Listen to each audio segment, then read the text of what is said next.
안녕하십니까. 반갑습니다. 에듀피디에서 국어를 강의하는 정훈상입니다. 자, 오늘은 2024년 6월 22일 치러진 지방직 구급시험에 대한 해설 강의를 진행하겠습니다. 자, 오늘은 6월 23일입니다. 바로 시험을 치른 다음 날이고요. 어제 시험 보는 그 여러분들의 마음 그대로 저도 시험장에 가서 우리 학생분들 응원하고 마음속으로 또 항상 기도하고 잘 보시기를, 그리고 최선을 다해서 후회 없이 보시기를 저도 응원하고, 또 오늘 정말 해설 강의를 위해서 24시간 꼬박 저도 밤을 새워가면서 PPT 준비하고 또 꼼꼼한 해설, 또 분석, 또 미래에 대한 전망 방향들도 고민해 보았습니다.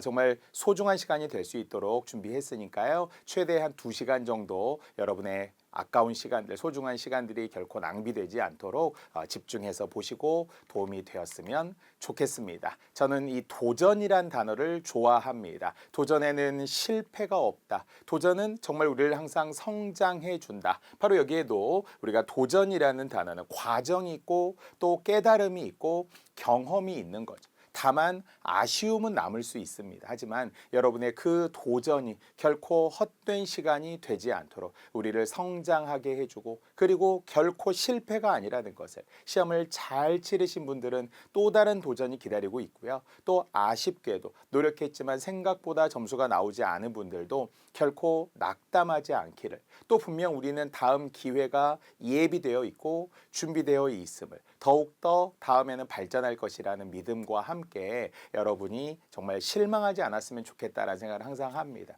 저도 많은 어떤 제자들이, 애제자들이 다 시험을 또 보고 도전하고 정말 우리가 고맙습니다, 선생님 잘 보았습니다 이러신 분들도 있지만, 미안합니다 이런 이야기를 들을 때 사실 미안할 게 없잖아요. 시험을 못 보고 나면 스스로 가장 많이 좀 속상하고 안타까울 텐데, 막 선생님 죄송해요 시험 못 봐서 이런 이야기 들으면 저도 좀 속상합니다. 하지만 결국은 미안합니다가 아니라 고맙습니다가 될 수 있도록, 남들에게도 스스로에 대해서도 할 수 있도록 우리 더 최선을 다해서 준비하고 또 다른 도전을, 우리 아름다운 도전을 하셨으면 좋겠습니다. 최선을 다한 여러분들이 자랑스럽습니다.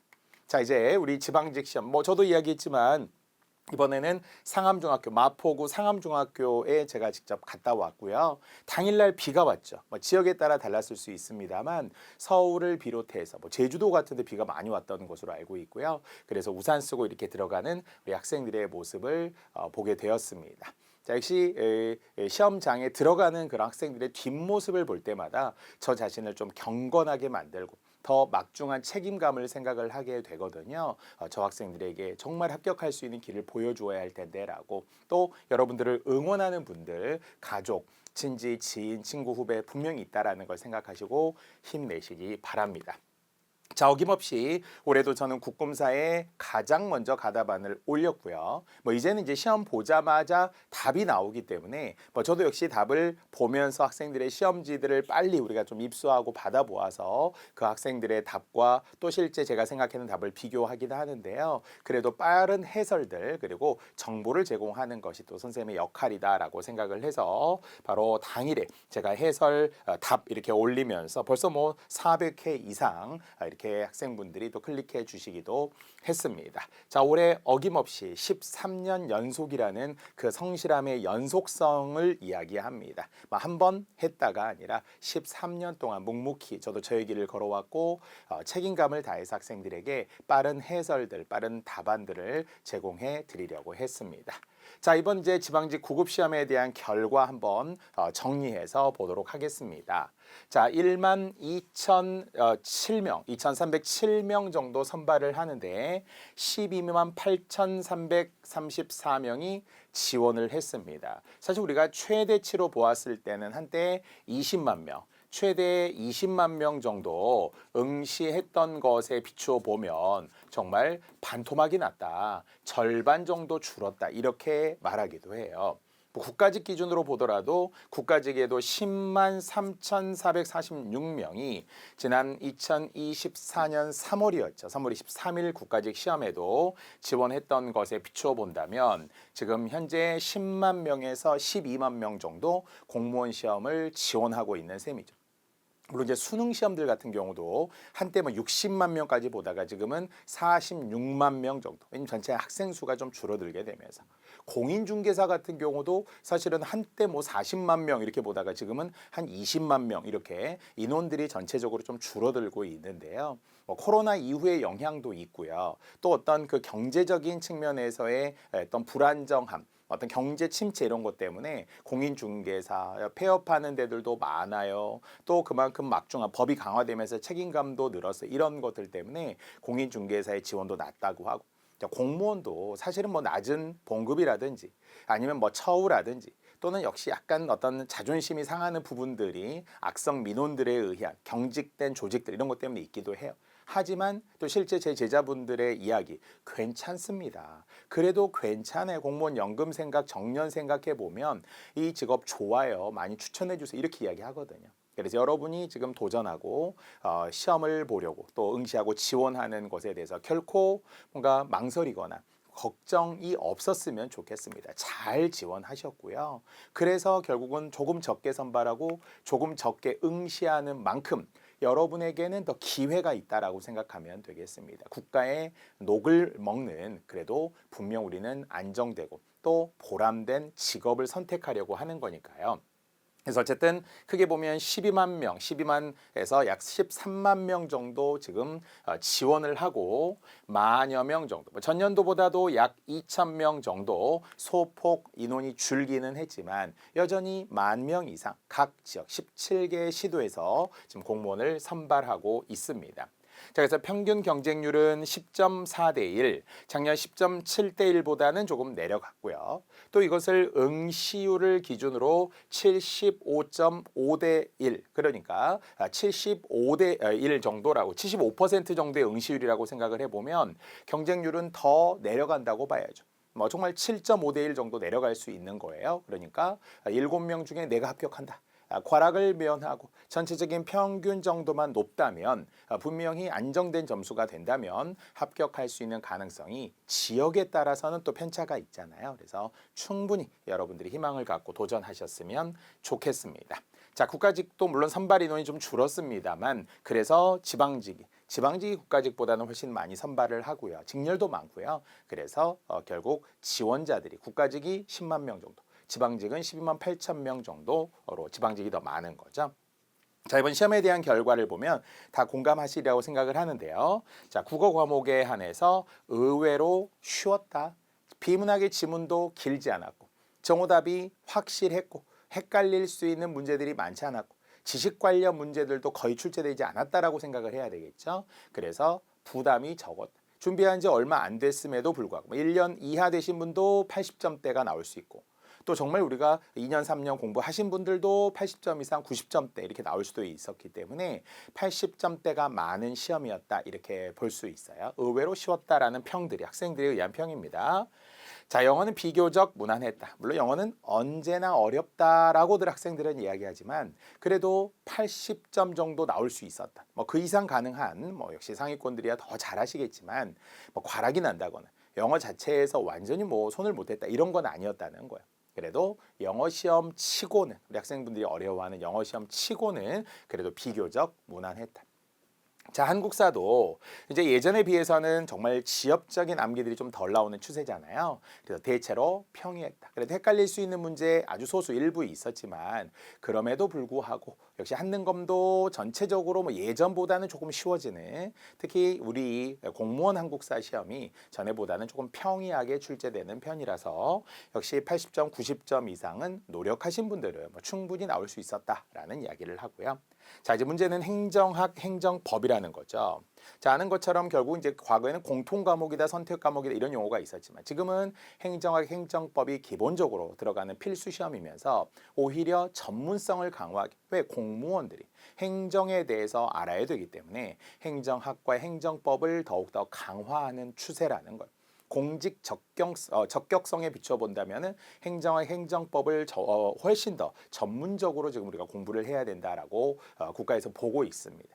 자, 그래서 요즘에 행정학, 행정법, 특히 이제 행정학이 워낙 편차가 심하죠. 쉬울 때는 뭐 엄청 쉽지만 어려울 때는 뭔가 선택할 때 지엽적인 부분들, 이론서에 저 구석에 있는 데서 내기도 하고요. 심지어는 안 배웠는데 뭐 나오는 경우들도 있고요. 그래서 행정학의 어려움들이 좀 있는데 이번에도 역대급 난도였다. 너무 어려웠다. 뭐 준비한 지 얼마 안 되는 분들은 뭐 과락도 있었고요. 60점대도 꽤 많고요. 70점 이상만 해도 그래도 선방했다 이렇게 평가되기도 하고, 물론 80점, 90점 되면 합격권이라고 우리는 볼 수 있겠지만, 그래서 행정학 준비도 꼼꼼히 철저히 더 해야 되겠고요. 자, 행정법은 사실은 뭐 이제 법률 규정들을 기준으로 나오기 때문에 행정법의 시험지들이 이렇게 문제들이 짧고 간결하죠. 명확하죠. 자, 근데 행정법도 살짝 어려웠다. 녹록지 않았다. 우리 국어로 말하면 녹록치라고 하지 않아야 되는, 녹록하다의 하가 탈락되는 녹록치가 되죠. 그래서 만만하지 않았다는 거예요. 조금 어려웠다. 그러나 결과적으로 합격이 되기 위해서는 전체적으로 90점대 전후가 좀 형성이 되어서, 평균적으로 보면 뭐 서울 같은 경우는 뭐 90점 이상이, 물론 일행직과 다른 기술직 직렬들의 차이가, 지방의 차이가 있긴 합니다만 80점대 후반 정도, 뭐 이렇게 되면 이제 합격이다. 이렇게 이제 이야기가 되는 요즘에 지금 통계를 어제 오늘 사이에 저도 확인해 보았습니다. 자, 어쨌든 간에 우리는 쉽다 어렵다로 단정하고자 함이 아닙니다. 선생님들이 다 쉬웠다고 할 것이고, 학생분들은 그럼에도 불구하고 어려웠다, 틀렸다, 아쉬웠다, 속상하다, 화가 난다 이렇게 할 수 있잖아요. 그래서 한 문제 한 문제 나오는 이유들을 제가 다 분석해드리고 다 추가 설명들 해드리도록 하겠습니다. 자, 이번 지방직 시험 포함하여서 13개년, 그래서 뭐 누적된 결과이기 때문에 뭐 최근 3개년도 아니고요. 13년 정도 쭉 누적해서 기존에 어디에서 많이 출제되었는지 큰 흐름과, 그리고 바로 이번 시험에 대한 경향들로 또 구체적으로 알아보도록 하겠습니다. 자, 역시 뭐니 해도 압도적으로 많이 출제되는, 이제는 빅2라고 해야 되는 비문학과 문학인 것은 뭐 분명한 사실이죠. 사실 이건 한 10여 년 전에는 그렇지 않았어요. 10여 년 전에는 어문 규정 이런 게 굉장히 많이 나오다. 정말 뭐 10문제까지도 어문 규정이 나오던 과거 서울시 시험들 같은 경우는 그랬었는데요. 자, 지금은 이제 비문학과 문학으로 거의 확정적으로 82문항에 약 31.5%, 10문제 중에 3문제 이상은 비문학이고요. 자, 역시 문학의 비중도 높다 이렇게 이제 봐야 되겠죠. 이것은 뭐 수능도 뭐 그렇듯이 비문학, 문학이 대세다라고 보고요. 자, 분명히 이제 요즘에는 줄어들었지만 4대 어문 규정 중에서 정말 이제는 한 문제, 뭐 많아야 2문제 이내로 나온다고 봐야 되는데요. 그래도 또 거기서 변별력은 있어요. 하나 틀리면 기분 나쁘잖아요. 자, 그래서 국가직도 역시 한 문제, 뭐 닭을 통째로 할 때 채가 아니라 통째로의 째가 나왔듯이, 이번에도 설을 쇠다의 쇠다, 설을 쇠다, 쇠고, 쇠니, 그러나 이제 어가 들어가면서 쇠어서의 이중모음의 쇠서, 쇠었다의 쇠다, 이중모음으로 축약이 되는 이제 이런 것들까지도 함께 생각은 해야 되겠죠. 한글 맞춤법, 표준어 규정을 기준으로. 요즘에는 그래도 외래어나 로마자 같은 경우는 거의 나오지 않고 있고요. 자, 어휘도 그래도 만만치 않아요. 어문 규정은 한 문제 정도지만 어휘는 평균 2문제 꼬박꼬박 나오고 있죠. 특히 무조건 출제된다라는 것은 한자어의 의미. 왜냐하면 공문서가 한자어로 이루어져 있는 경우들이 많기 때문에, 전문 어휘들이 나오기 때문에 한자의 표기도 물론이거니와 일단 의미. 그래서 좀 순화할 수 있는 고유어들 있죠. 바꿀 수 있는 유의어로서의 이 한자어의 의미 쓰임은 거의 필수 문제다라고 볼 수 있고요. 또 두 번째, 사전을 근본적으로 보아야 한다라는 것을 문제를 출제하는 국어과 교수님들이, 선생님들이 결국 다 공감하는 거예요. 요즘 역시 수험생들, 학생분들, 젊은 세대들이 사전 찾고 이런 거 안 하다 보니까 근본적으로 기본에 충실하라. 그래서 사전적 의미, 문맥적 의미, 특히 우리 1번에도 오늘 출제되었던 다의어, 문맥적 의미는 표준국어 대사전의 예문을 그대로 활용합니다. 그래서 여러분들도 역시 사전을 꼭 찾아보시라. 제가 이렇게 이야기해도 잘 안 찾아보더라고요. 앱을 통해서. 충분히 우리가 검색하는 습관을 가지면 이게 문맥적으로 이렇구나 좀 찍는다거나 앞뒤 문맥을 통해서 그냥 대충 우리가 감각적으로 푼다 이렇게 하지 마시고 근본적으로 사전 찾기 꼭 해주셔야 합니다. 자, 그리고 문법도 역시 뭐 누적된 결과로는 상당히 많다라고 보지만 요즘에는 한 문제 정도, 뭐 심지어는 안 나올 때도 있어요. 왜냐하면 문법의 비중이 그만큼 우리가 이제 낮아진 이유들은 이런 어려운 암기형 문학 어떤 문법 이론들을 좀 지양하는 경향이 있기 때문입니다. 하지만 여전히 우리 마음속에는 품사 또는 단어의 형성 방법, 즉 단일어, 복합어, 합성어, 파생어 또는 그 이외에도 우리는 뭐 문장 성분, 지난 국가직에서는 이제 문장 성분이 나왔죠. 그래서 보어냐 아니면은 뭐 부사어냐 주어냐 이렇게 성분하고 관련된 게 나왔고요. 이번에는 의문의 변동. 의문의 변동도 넓게 보면은 사실 이제 문법 범주, 언어와 매체라고 하는 수능의 언매 부분에도 의문의 변동이 포함되어 있는 것처럼 교체, 축약, 탈락, 첨가라고 하는 네 가지. 그래서 이제 세부적으로 또 들어가야 되는 이 문법적인 것도 우리는 절대 배제하면 안 됩니다. 자, 한자는 결과적으로 표기와 그리고 도금의 문제인데 최근 시험에서는 한자 문제가 조금 안 나오는 경향도 있어요. 심지어는 막 선생님들도 학생분들도 요즘에 한자 안 나온다면서요. 그래서 막 버려, 포기해 이러신 분이 있어요. 하지만 한자에 이번에 지방직에서도 결과적으로 표기 문제가 출제가 되었죠. 표기가 어려운 거죠. 뭐 도금은 읽으라면 읽는데 여전히 동자, 이음, 동음, 이자 구별해야 하고요. 자, 이번 시험에서도 사실은 충분히 우리가 들어본 듯한 성찰. 자, 성찰의 표기의 성찰이기 때문에 반성하다 할 때 성, 살필성, 살필찰 이렇게 우리가 떠올렸다면 자, 그리고 그 출발점은 우리 강의 노트에도 들어있죠. 제가 한자어 400개, 이음절, 대체로 이음절로 되어 있는 400개를 우리가 외워놓으면 그 다음은 이제 약간 살을 붙여놓고 확대할 수 있거든요. 그 400개 중에도 고찰하다 또는 통찰하다 할 때 살필 찰자가 직접 제시되어 있기도 합니다. 평소에 우리는 문학에서도 자아성찰, 성찰에 관한 이야기를 워낙 많이 하고 한자로도 언급하기도 했었고요.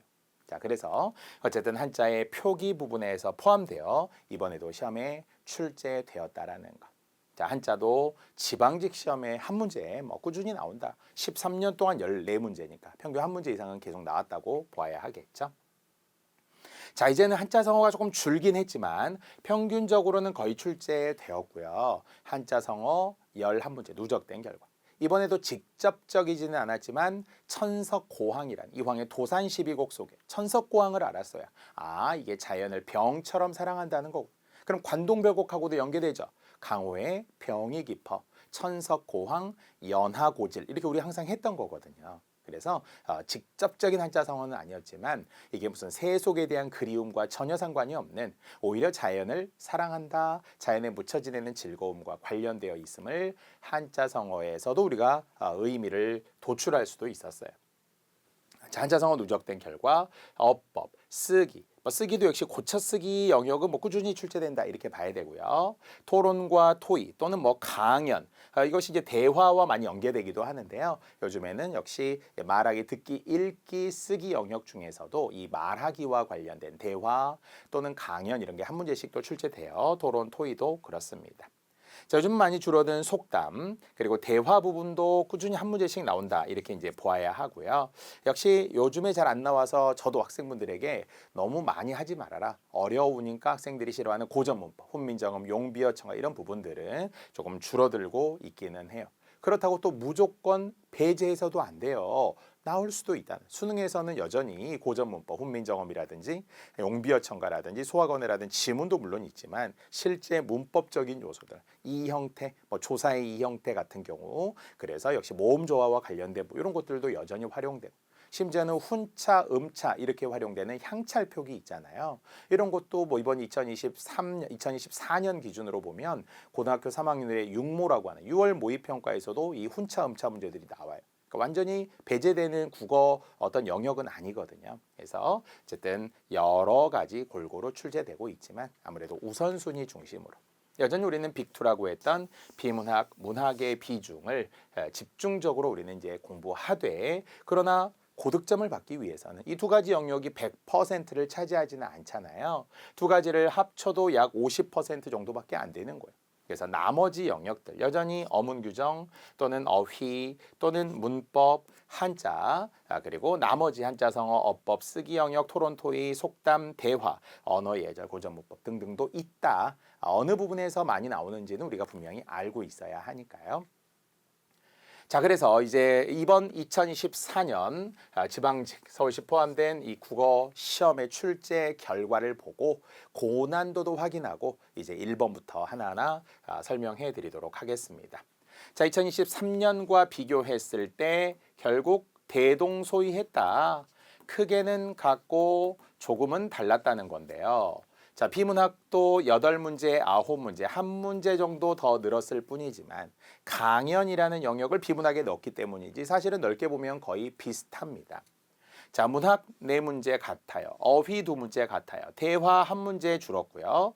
어문 규정, 한자, 쓰기, 문법, 의문의 변동을 문법 영역에 포함했을 때 보면 정말 거의 복붙이다. 컨트롤 C, 컨트롤 V 같다라고 우리가 볼 수 있잖아요. 그래서 결과적으로 전년도 시험 가장 가깝게 출제진들도 분명히 보고 있고요. 물론 이제 미세한 유형상의 차이는 있을 수 있습니다. 문학 작품 같은 경우도 달라질 수 있습니다. 하지만 가장 가깝게 있는 우리는 전년도 지방직 구급시험. 이건 내년 시험을 준비하시는 분들도 마찬가지겠죠. 다음 시험을 위해서도 그 이전 시험 잘 보셔야 되고요. 또 그 해에 치러진 바로 앞에 국가직 먼저 치러지니까요. 원래는 이제 4월, 이번에 이제 선거 때문에 3월에 치러진 거지만 일반적으로 4월에 국가직, 6월에 그리고 지방직 이렇게 이제 보잖아요. 그래서 그 앞에 있었던 시험 문제들과도 비교해 보셔야 합니다. 자, 이런 유형이 이번 아까 이야기했지만 국가직 시험 3월 23일에 치러진 국가직 시험과 비교해도 거의 비슷한데요. 비문학 8문제 똑같죠. 아까는 9문제, 8문제 거의 비슷하다라는 거예요. 이번엔 9문제 나왔지만 문학 4문제 똑같죠. 어휘 2문제 똑같죠. 어문 규정 1문제 같고요. 쓰기, 한자, 대화, 문법까지 똑같습니다. 한 문제 자체. 그러니까 너무 한쪽으로 기울어지지 않고요. 골고루 나오긴 합니다. 토론과 토의에서도 한 문제 출제되긴 했었네요. 다만 한자 성어가 나올 때도 있고 안 나올 때도 있었지만 예전에는 뭐 필수 문제였어도 그래도 한자 성어 자체는 이제 나오지 않았고 물론 이제 국가직의 한자 문제는 그냥 한자어에 해당하는 네모 넣기를 한자 표기로 주었기 때문에 뭐 도외시라든지 모순이라든지 뭐 보간이라든지 이런 것들이 이제 시험에 나오기도 했었는데 그래서 한자는 그래도 나온다라고 보아야 합니다. 다만 여기서 이제 딱 하나 변수가 있죠. 바로 2025년부터 이제 개편되는 바로 국어 시험에 이제 기조가 변하게 되면서 오히려 추론형 문제, 피셋형 문제, 그래서 결국은 좀 더 논리 문제가 강화되는 이제 시험 문제의 변화가 생깁니다. 다만 이것은 국가직에 한해서 그렇고요. 지방직은 공식적으로 그렇게 출제한다가 아닙니다. 지방직은 아직까지는 바로 이번 시험 본 문제처럼 출제될 가능성이 높고요. 점진적으로는 변할 것이다. 다만 분명히 또 천명을 하겠죠. 지방직 시험에서도. 지방직 시험에서 통합해서 지금 보는 거기 때문에 그래서 결과적으로 국가직처럼 변할 가능성은 매우 높습니다. 다만 아직 유형상 국가직만 먼저 시작은 하는 거고요. 지방직은 서서히 변하게 될 것이고 그 외에 다른 시험들이 있죠. 공무원 시험 같은 경우 이런 시험은 기존 유형을 그대로 일단은 이어갈 가능성이 있고요. 또 6월 22일에 서울시 일종의 경력직 시험이 있었죠. 그 시험은 또 예전 시험 문제들 같아요. 아직도 막 문법 나오고 어문 규정 나오고 막 이렇거든요. 그래서 아직 국가직처럼 완전히 지방직이 변할 것이다. 2025년에는 이라고 단정할 수 없다는 거. 그렇죠? 그러면 지금 본 시험 유형들을 조금 더 관심을 갖고 일단 대동소이하게 비슷한 형태로 대비해 나가면서 그리고 국가직처럼 준비한 약간 이원화되기 때문에 두 가지를 모두 약간 준비를 할 수밖에 없습니다. 자, 그래서 이번 지방직 시험은 전년도와도 사실은 전체적으로 좀 유형이 비슷하기 때문에 대체로 좀 쉬운 편이었다. 미안하지만 혹시 점수가 안 나오신 분들이라면 조금 미안하지만 평균적으로 이야기를 할 수밖에 없어요. 대체로 좀 쉬운 편이었고요. 최소 90점 이상. 자, 이것도 정말 최소라고 했던 것은 더욱더 잘 하셔야 되는 분들. 평균이 높은 일행직 서울시 이런 분들은 거의 뭐 95점 이상 나와야 할 100점 받으신 분도 제 제자분도 이번에 100점 받은 제자가 있는데 그 이전보다도 잘한 거예요. 실수 없이 정말 안정되게 문제를 풀었더라고요. 저도 시험지를 봤더니 칭찬해 드리고 싶고요. 그래서 또 100점 받은 제자들도 있는 것처럼 90점 이상은 또 나와야 그래야 합격권이라고 이제 봐야 되겠죠. 변별력이 없었다는 평도 있다. 좀 무난했다라고 지금 어쨌든 본 거고요. 자, 작년처럼 비문학과 문학의 강세, 비문학 9문제, 문학 4문제 이렇게 강세가 두드러졌으며 자, 박스형 문제. 박스형 문제라는 건 결국 이제 네모인데요. 이번에는 17문항 출제되었는데요. 전년도에는 19문항. 요즘에는 거의 단편적인 문제가 잘 나오지 않잖아요. 근데 이번에는 그냥 간단한 문제 2번의 어문 규정처럼 한자의 표기처럼 이렇게 그냥 아예 네모 없이 바로바로 나올 수 있는 문제들도 있었거든요. 그래서 박스형 문제가 전년도보다는 좀 줄었다. 이 말은 더 쉬워졌을 수도 있고요. 자, 그리고 문학, 비문학 포함해서지만 이해 네 문제, 추론 한 문제, 순서 한 문제, 주제 한 문제, 빈칸 구절 한 문제 출제되었습니다. 자, 이런 유형은 여전히 이미 우리가 피셋형으로 바뀐다고 하더라도 결론적으로 거의 같아질 거라는 거예요. 추론 문제에서도 반드시 나오는 문제들이 이해, 실제 추론, 순서, 주제 이런 문제는 그대로 나오게 되어 있죠. 국가직에도 비슷했어요. 국가직에서도 추론 뭐 세 문제나 나왔었고요. 순서 두 문제, 뭐 빈칸 두 문제 뭐 이렇게 나왔었거든요. 그러니까 여전히 뭐 이해는 뭐 말할 것도 없죠. 그래서 기본적인 비문학 문제들은 비슷하다. 다만 이제 길이가 좀 짧았죠. 이번에 가장 긴 지문. 비문학 길이로 보게 되면 비문학의 길이로는 가장 긴 지문이 2번 문제였는데요. 2번 문제만 놓고 보더라도 2번이 저작권 문제였잖아요. 이 저작권 지문만 보더라도 856자. 그러니까 띄어쓰기를 포함해서 보통 우리가 계산을 하게 되는데 천자가 안 돼요. 천자가 넘는 지문이 없어요. 그리고 평균적으로 400자 전후입니다. 가장 긴 게 856자니까 평균적으로는 400자. 400자라는 것은 한 단락, 좀 긴 한 단락이거나 아니면은 길어야 두 단락 정도밖에 안 된다는 거예요. 그래서 막 수능처럼 1400자, 1600자, 심지어는 막 2000자 넘어가는 그런 지문들도 있는데 그렇게까지는 할 필요 없고요. 시간 내에 풀어야 되니까. 형평성이 필요하니까 뭐 국어만 막 40분씩 풀 수는 없잖아요.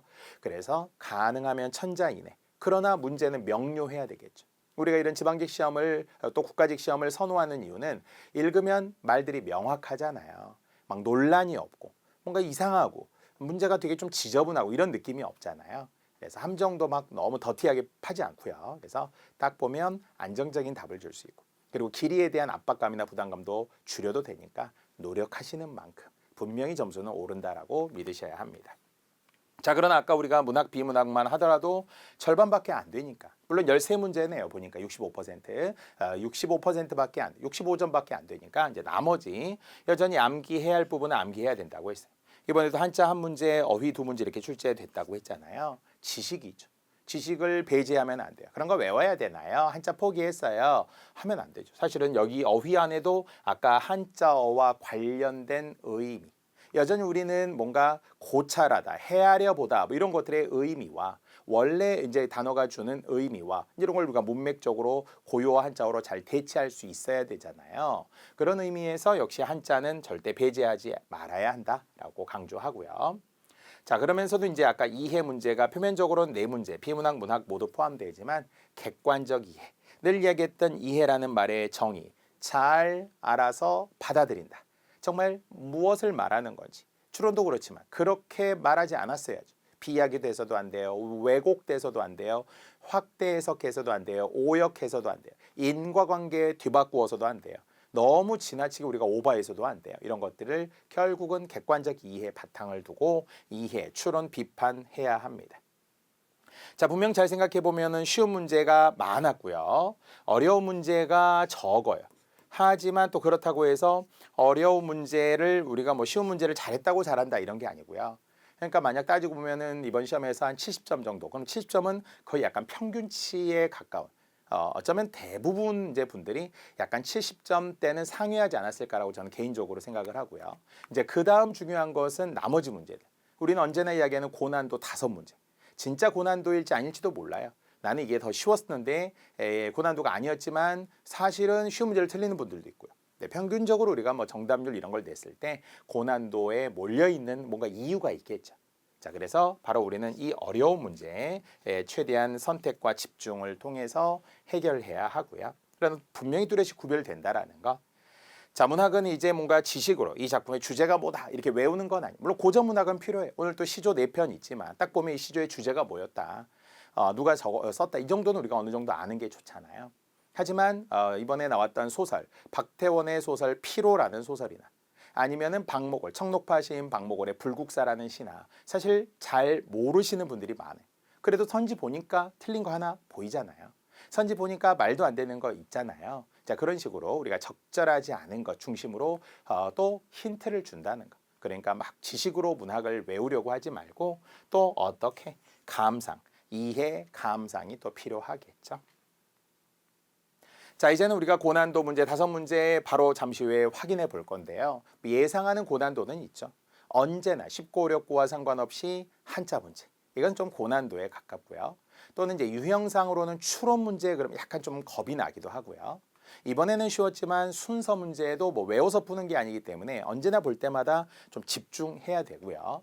또 남들에게는 쉬웠을지라도 분명 나에게 어려운 고난도 문제가 있어요. 그래서 이 5문제라고 있지만 어쨌든 이유는 출제진의 의도는 분명히 다 틀릴 만한 문제 또 이 문제의 가치 이런 걸 인정하는 거라서 20문제 모두 다 또 고난도라고 생각하고 겸손하게 우리 풀어야 되겠죠. 자, 전체적으로 골고루 출제되어 있지만 올해 나오지 않은 영역이 분명히 있습니다. 자, 그럼에도 저는 개인적으로 문법 중에는 품사, 이거 품사는 기본이라고 생각을 하고요. 지난 국가직처럼 문장 성분 또는 문장의 짜임, 혼문장, 견문장 정도 이런 거는 또 준비해야 돼. 또 워낙 국가직, 지방직에서 전통적으로 좋아했던 단어의 형성 방법, 단일어, 복합어, 합성어, 파생어 같은 경우 특히 2025년 예시 문제에도 들어있는 통사적 합성어, 비통사적 합성어 이런 것들이 여전히 활용되고 있거든요. 그래서 문법도 배제하지 말아야 되고요. 또 우리 비문학 중에서도 추론 문제가 이번에 한 문제 나오긴 했지만 더 확대될 수 있는 심지어는 이번에는 안 나왔지만 2025년 예시 문제에 의하면은 논리 문제들이 있어요. 명제 문제들이 있어요. 또는 이 대우와 관련된 기본 명제에서 결국은 P면 Q이다와 not Q이면 not P다도 있어요. 연역 추론, 귀납 추론, 유비 추론, 변증법적 추론 이런 추론 방식에 관한 이야기들도 나올 수 있어요. 그래서 어쨌든 비문학에서는 조금 추론 문제가 더 강화될 것으로 예상이 되고요. 문학도 보니까 고전 문학이 이번에 시조 하나 나왔잖아요. 하지만 이제 시조 말고도 시가 중에서는 가사라든지 아니면은 고려 소교라든지 이런 것도 우리 생각은 해보아야 되겠죠. 자, 그래서 역시 나오지 않은 부분들도 또 준비해야 하고요. 여전히 이제 국어는 객관성, 지문 속에 답이 있다, 문제 안에 답이 있다, 철저히 객관적으로 풀어라. 이거는 이제 만고불변의 진리잖아요. 아까 이해도 객관적 이해라고 했듯이 그래서 결국은 문해력이라는 것을 우리가 한마디로 표현하긴 하지만 결국은 글을 읽고 이해하는 능력이 필요하다. 이것은 사실은 평소에 책 많이 읽으신 분들은 어떤 공식이나 어떤 팁을 주어도 필요 없을 정도로 잘하시는 분들이 있고요. 나만의 방법도 있고요. 그래서 국어에 대한 부담이 확실히 좀 줄어들고 있긴 하죠. 막 외워서 푸는 것이 아니라 뭐 비문학 정도는 그냥 내가 쭉쭉쭉 푸니까 그냥 풀리더라. 느낌으로 풀었는데도 맞았더라. 근데 또 그중에는 또 한두 문제 틀릴 수 있다. 그래서 우리가 한두 문제 틀리면 안 된다라는 생각으로 더 같이 연습하고 비문학은 비문학대로 또 연습하고 선생님들이 가르쳐주는 팁들도 또 겸허하게 받아들이고 배우려고 애쓰고 이런 성실한 노력이 있어야 합니다. 그래서 여전히 생각하는 것으로 그치지 말고 끊임없이 활자에 대한 친숙함 읽어야 하고 풀어야 하고 시험지도 우리가 A4로 보통 연습을 많이 하지만 시험장에서는 이렇게 큰 A5 정도, B5라고 하나요? 또는 B4 같은 그런 큰 시험지로 우리가 나오기 때문에 이 봤을 때 활자가 눈에 탁 들어올 수 있어야 되죠. 뭐든지 읽어야 합니다. 그리고 무엇이든지 지금처럼 객관적인 문제들이 나오면 한 번이라도 더 풀어야 하고요. 자, 국어는 이제 다른 과목과 달리 불확실성 속에서 확실성을 찾는 거죠. 국어 공부 어떻게 해야 돼요? 국어는 모르겠어요. 그때그때 달라요. 이런 얘기 참 많이 하시잖아요. 방대하니까. 그 가운데서도 확실성이 있다. 여전히 정답률을 높여나가고 평소에 연습하고 풀었더니 내 생각과 답이 일치하는 모의고사의 문제들을 보면서 아, 맞아. 내가 맞아. 하지만 틀렸을 때도 또 어떨 때는 그냥 자식이 버리기도 해야 돼. 아, 이건 이 문제 이상해. 너무 꼬아서 냈어. 지문이 너무 길어. 요즘하고 안 어울려. 이런 거 있어요. 그래서 점점점 확실성을 높여갈 뿐이지 딱 손으로 줄 수 있는 한국사처럼 행정법처럼 딱 손에 쥐는 그런 지식은 아닐 수 있으니까요. 그걸 또 받아들이고 국어 과목의 특수성이고 국어 과목의 본질이라고 생각을 하면서 여전히 독해에 신경을 쓰고 객관화해야 합니다. 양질의 좋은 문제를 또 풀어서 여러분 스스로 논란이 없고 헷갈리지 말아야 합니다. 자, 어쨌든 지금까지 이제 우리가 분석하는데 시간을 좀 오래 갔지만 이제 하나는 이제 해결해 나갈 거고요. 어쨌든 많이 쓰셨다. 자, 이렇게 하면서 이제 바로 해설 강의 들어가겠습니다. 자, 그럼 우리에게는 그 어려웠던 고난도 5문제를 먼저 좀 확인을 하고 갈 건데요. 자, 6번은 한자어의 의미였습니다. 자, 결과적으로 한자어에 대응되는 고유어를 유의어라고 하죠. 유의관계라고 하는데 비슷해 보이지만 다를 수 있다라는 거예요. 그리고 또 우리는 평소에 한자어 400, 제가 다시 한번 강조하지만 강의 노트에도 있어요. 한자 특강에도 있어요. 그래서 한자어 400개를 한자 연습하듯이도 공부해야 되고 의미 때문에도 준비해야 되고 사실 이 한자어는 비단 국어만의 문제가 아니죠. 행정학도 한자어로 돼 있어요. 행정법은 더욱더 말할 게 없어요. 법률 같은 경우는 한자어에서부터 많이 시작이 됩니다. 심지어는 이번 시험에도 활용되었던 막 공문서, 그러면 공문서라는 말을 한자로 우리가 써볼 수 있어야 되고 또 우리는 기본적으로 뭔가 애초에 들어있는 한자어들인데도 뭐 친숙한 말인데도 막 배제할 때도 있어요. 그러면 안 되겠죠. 그래서 쉬운 것부터 차근차근 우리 한자어 의미 파악해야 되고요. 자, 추론 문제였기 때문에 난도는 그렇게 어렵지 않았지만 역시 미루어 짐작하는 것이 추론이 돼 거듭 인과관계 뒤바꾸고 비약적이고 이런 것만 우리가 주의하면 되겠죠. 자, 16번 소설이 누군가에게는 낯설을 수 있었기 때문에 박태원의 소설 이번에는 모두 1930년대 현대문학이 나왔죠. 시로서는 박목월 불국사 나왔다고 했고요. 소설로는 결국은 월북 작가이지만 88년 해금되었던 소설가 박태원. 우리 이제 박태원의 이야기는 소설가 구보시의 일일 또는 천변풍경 그리고 영화 감독 박태원 우리는 봉준호 감독의 외할아버지. 그래서 이제 월북 작가여서 이산가족 막 서로 찾고 이렇게 했던 이야기들도 언론에서 많이 나오기도 합니다. 자, 그래서 바로 이 박태원과 원래 이태준이라는 작가가 소설가로 월북 작가로 유명하고 해금되었기 때문에 자, 그 중에서는 피로 30년대는 참 우리가 피로한 지식인들의 무기력함, 우울감 이런 게 소설가 역시 이상의 수필 중에 권태라는 수필이 있는데 비슷하죠. 권태로하고 피로해하고 이런 지식인들의 어떤 일상사들인데요. 자, 이것에 대한 역시 이해, 외우지 않아도 되지만 우리는 소설 보고 뭔가 왜 그랬을까? 왜 다리 밑에 얼음장으로 사람들이 갈까? 나는 왜 어떤 감정을 느꼈을까? 동질감과 이질감을 함께 느꼈던 그 이유들이 직접 보이지는 않지만 분위기로, 문맥적으로 우리가 찾아냈어야 하고요. 고난도라고 할 수 있습니다. 자, 앞에서 이야기했던 결국은 한자 표기가 되는 거니까요. 그러니까 우리는 가장 기본적이긴 하지만 반성하다 하는 성자에서부터 우리는 한자 공부를 원래 많이 했어야 돼. 왜냐하면 반성하다 할 때는 성, 즉 반성할 성이 되죠. 하지만 또 줄이다라는 의미에서는 생략하다 할 때는 덜, 생으로 읽는 일종의 동자 이음이거든요. 다만 이 살필 찰이라는 것은 평소에 우리가 워낙 많이 했던 한자라고요. 다시 한번 성찰, 고찰, 통찰 알겠죠? 그래서 살피고 살피는 것 이런 한자 표기도 분명 공부했다면 거듭 이야기하지만 무에서 유가 아니에요. 지금 한자가 많은데 어떻게 공부해? 이게 아니라 저는 400개 가나다로 400개 하루에 10개씩 이렇게만 정해놓고 하더라도 이게 이렇게 맞아 이렇게 붙고 저렇게 붙어서 심지어는 동자 이음이니까 다르게 음을 읽을 수도 있어. 이렇게도 가능하겠죠. 자, 이번에도 역시 우리가 시험을 대비해야 하는 분명히 한자어 400에 기출이 되었고 적중했음을 또 보여드릴게요. 잠시 후에도.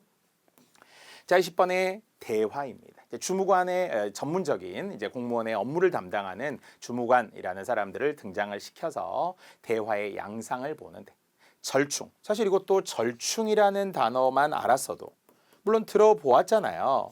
주로 대립되는 생각이나 의견을 어떻게 조화롭게 해서 조화롭게 잘 마무리하고 의견을 조율하고 정리하는 것을 절충. 뭐 우리는 항상 노사 협상에 나오잖아요. 중간쯤에 절충안을 마련했다라는 거.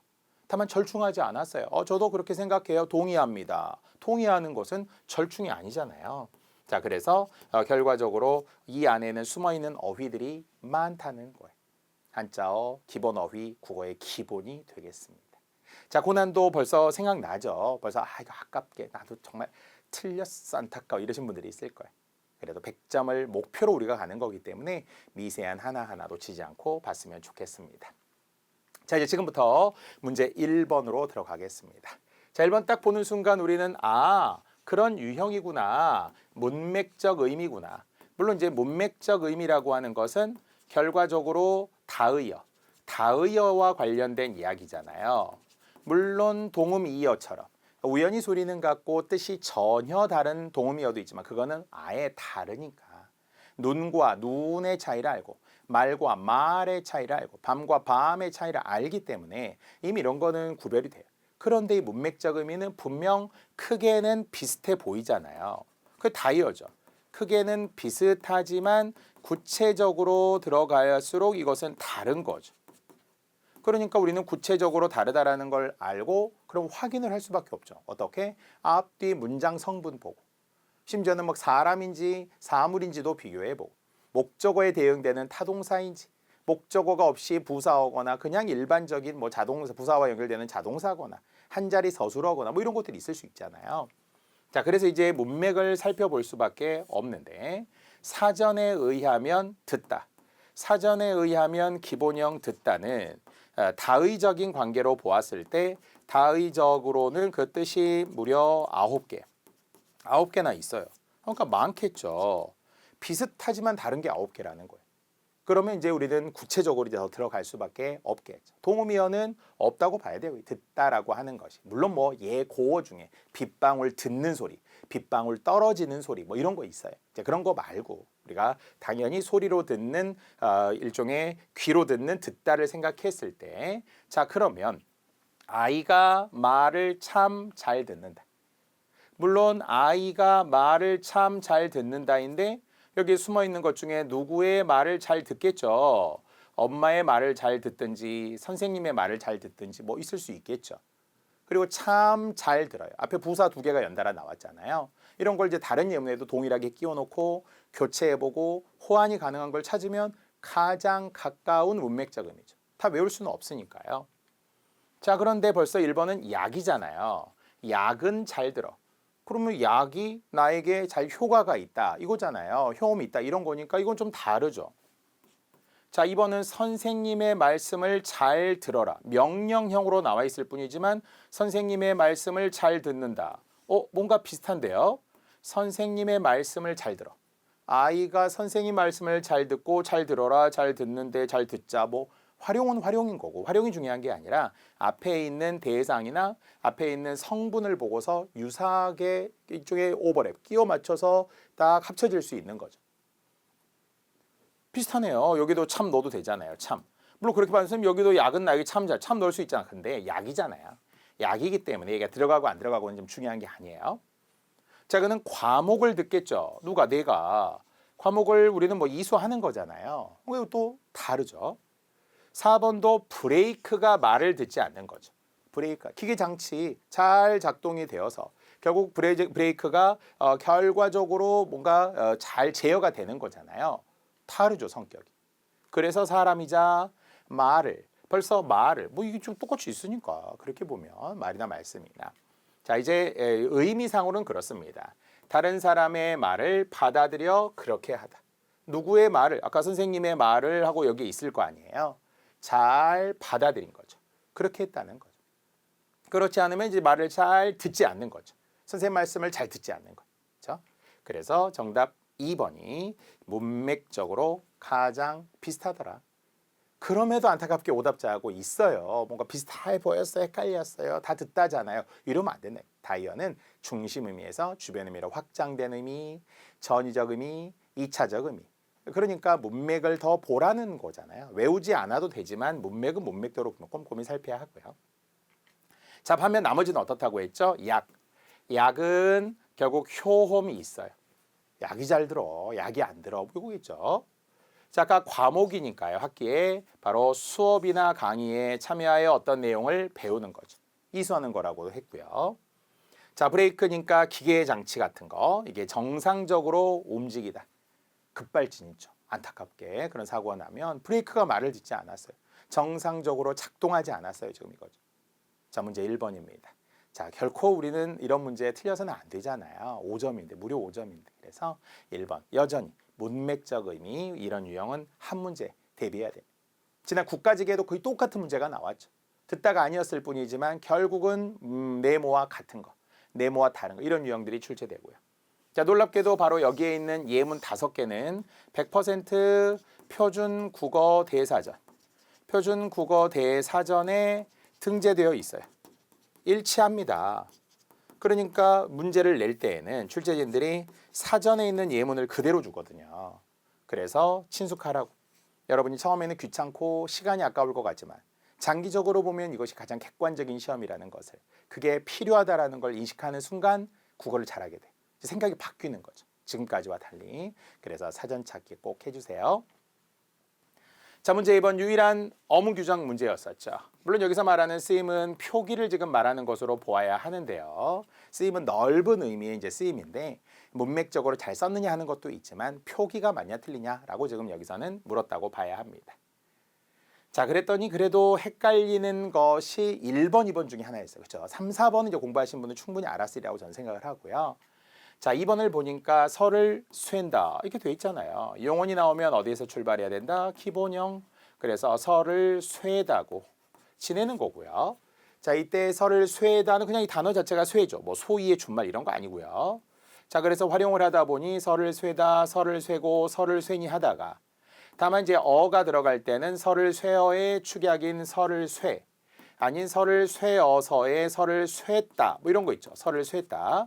아니면 설을 쇠어서라고 했으니까 설을 쇠서 이런 게 이제 축약형으로 나왔을 때 학생분들이 헷갈릴 수는 있겠죠.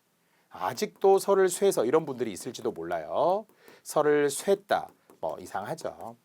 사실 넓게 보면 한글 맞춤법 규정의 준말 본말에서도 나오고 표준어에서도 역시 우리가 활용될 수도 있는 건데 벼틀 쬐다의 결국은 축약형인 쬐어서 줄여서 쬐서 이런 거는 시험에 잘 나올 수 있잖아요. 벼틀 쬐다 이런 거 하겠죠. 아니면 역시 우리는 뭐 꼬이다의 꿰다 뭐 이런 거 있잖아요. 그래서 꿰어서의 꿰서 이렇게 이제 축약이 됐을 때 학생들이 좀 어려워할 수 있다라는 거예요. 상대방을 꿰어요. 그렇죠? 감언이설로 꿰어요. 꿰서 이렇게 이야기도 하겠죠. 나사를 죄다 그러면은 나사를 죄다에서 나사를 죄서 아니면은 뭐 죄다 이렇게 축약이 됐을 때 다 맞는 거죠. 자, 이제 이런 것들을 우리는 설을 쇠다와 함께 연결하면 다 같은 성격들이에요. 자, 그래서 설을 쇠다는 뭐 축약형도 나오지 않았고 그냥 설을 쇠다에 니은다가 나왔으니까 형태는 그대로 쇠다가 나오겠죠. 전혀 문제가 없었고요. 자, 반면 이제 거듭 1번 때문에 그런 거죠. 리을 기억의 옥죄다. 왠지 발음은 그럴 것 같잖아요. 리을 기억은 기억으로 발음을 하니까 옥죄다를 리을 기억으로 써야 할 것 같기도 하고 아닌 것 같기도 하고 좀 헷갈렸지만 2번이 명확하니까 아 얘는 아니겠구나. 기억의 옥죄다겠구나. 자, 3번은 사실 우리가 주의해야 될 두 가지 있었잖아요. 들르다와 들리다의 활용 말이죠. 바로 지나가는 길에 거치다 그러면은 결국 지나가는 길에 포장마차에 들렀다가 되겠죠. 들르다는 으탈락. 으탈락에서 어가 붙기 때문에 들러서 들렀다가 되고. 참고로 전혀 관계없는 들렸다는 소리가 들리다. 소리가 들렸다가 안 들려 이거고요. 아니면 몸이 들리다라는 피동이죠. 그래서 어떤 사람이 나를 탁 들어서 내가 들렸어. 그럼 몸이 들리게 된 거죠. 그래서 이것은 전혀 다른 들리다는 들렸다가 들르다는 들렀다가가 될 것이고요. 자, 그래서 얘는 이제 옥죄다의 기억이어야 하고. 자, 4번은 워낙 이제 우리가 시험용으로 많이 준비했었던 거죠. 과거 기출로도 많이 나왔던 짜집기가 아니라 짜서 깁는 거죠. 짜깁기, 알겠죠? 그래서 주로 옷에서 시작을 하지만 그 이외에도 우리가 자료 같은 거, 문서 같은 거 짜깁기 했다 이렇게도 이야기하죠. 우리 맞춤법 OX에도 당연히 들어 있습니다. 1권 뒤에 있는. 자, 그래서 고쳐서 옥죄다의 기억. 들렀다가 짜서 깁는 거. 바느질하는 걸 깁다. 옷을 기워서 입는다라고 하잖아요. 평소에 여러분이 발음을 잘해야 돼. 놀랍게도 아직도 짜집기라고 말하시는 분들이 많습니다. 정확하게 짜깁기라고 해야 되겠죠. 자, 그래서 원래 이제 옥죄다라고 하는 것은 옥여서 바짝 죄는 것. 옥여서 죄이기 때문에 옥죄다예요. 어떤 분은 올가매다니까 리을 기억, 올가매는 거하고는 다르다. 올가매는 거는 리을 기억이 맞아요. 자유롭지 못하게 구속하다. 말이나 소 같은 거 올가매다 이렇게도 역시 짐승들 올가매기도 하고 사람도 이제 비유적으로 자꾸 올가맨다라고 하잖아요. 하지만 옥죄다와 올가매다는 표기가 달라요. 여기서 오겨 바짝 죄는 거니까 오기는 것도 역시 뭔가 조금 오그라들게 만드는 거예요. 안쪽으로 오그라들게 만드는 것이라서 결국 기억의 표기 옥죄다라는 단어여야 돼요. 2번이 워낙 명확했기 때문에 1번은 기억이겠구나 이렇게 추정을 했어야죠. 자, 이제 문제 3번 비문학으로 가볼 거고요. 자, 앞에 이야기했던 그래도 이 글 자체가 가장 긴 지문이기는 했다고 했었죠. 가장 긴 지문. 아까 856자라고 제가 일일이 글 세기, 글자 수 탐색기에 제가 넣어본 건데요. 1000자가 안 돼요. 그렇다면 괜찮다. 뭐 이 정도고요. 그래서 고난도에 넣지도 않았습니다. 자, 소재는 저작권. 저도 역시 모의고사의 저작권, 왜냐하면 저작권이 요즘에 강화되었기 때문에 출판도 그렇고요, 음악도 그렇고요. 그래서 저작자의 권리를 좀 더 강화한 거예요. 자, 저작권의 개념, 저작물의 개념, 저작자의 개념 이렇게 이제 세 가지 개념이 연달아 나오게 되고요. 그래서 당연히 존중된다라는 건 우리가 상식적으로 아는 이야기죠. 자, 다만 이제 이 글에서 유일하게 1차적 저작물, 2차적 저작물이라는 말이 지금 나와 있죠.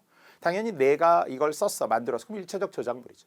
근데 이제 1차적 저작물을 가지고 다시 편집을 하고 새롭게 변형을 하는 것도 저작물로 인정해 준다는 거예요. 인정해요. 그래서 1차적 저작물뿐만 아니라 2차적 저작물과 편집 저작물도 포함되어 있어요. 그래서 2차적 저작물 또는 편집 저작물의 작성자 또한 저작자가 될 수 있습니다. 다만 이제 완전히 똑같이 하면 표절이잖아요. 그러면 그건 저작권을 박탈해야 되는 거죠. 법정 소송을 해야 되는 거죠. 그러니까 2차적 저작물이 되려면 약간 변형, 윤색, 분명히 뭔가 다른 해석 이런 것들은 이제 있을 수는 있다라는 거예요. 자, 그래서 보통 저작권 보호와 관련하여 이런 표현이 있었다는 거잖아요.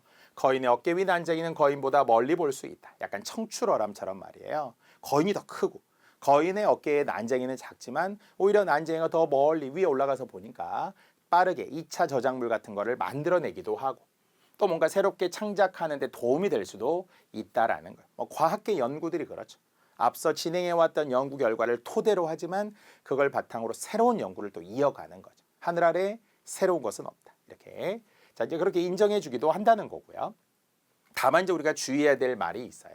방금 이야기했던 저작물에는 1차적 저작물도 있고 2차적 저작물도 있다는 것.